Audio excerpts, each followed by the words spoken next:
прибалтийским республикам, которых Россия хочет просто грубо захватить, обрести независимость.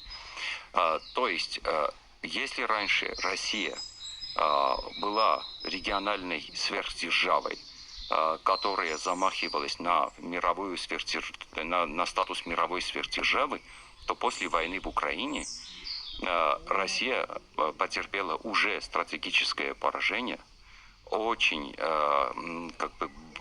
больной удар получила. Сейчас на Южном Кавказе Турция более сильный игрок, чем Россия. США уже вошли в Южный Кавказ. То есть почему раньше устраивал? Потому что раньше Путин показывал, что это его территория, это как бы российское подбрюшье, он там всем заправляет.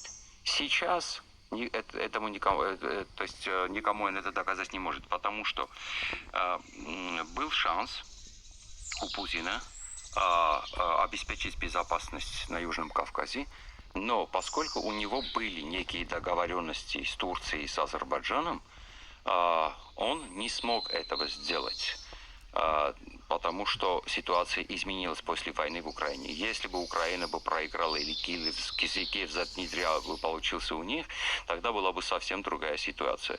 Но сейчас, то есть, если в общем, так сказать, Россия, Азербайджан и Турция, то есть у них были и общие договоренности, и отдельные договоренности. Они с Азербайджаном хотели контролировать вот тот коридор, о котором сейчас говорится, вот ТРИП.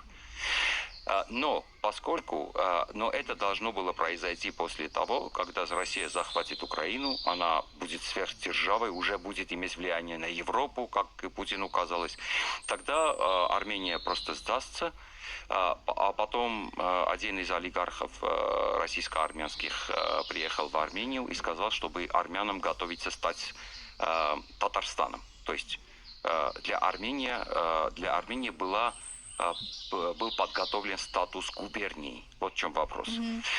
Но поскольку Россия проиграла и проигрывает в Украине, уже потерпела очень больное стратегическое поражение, после этого, именно Алиев поэтому впустил вот тех миротворцев в Карабах, потому что у них были дальнейшие договоренности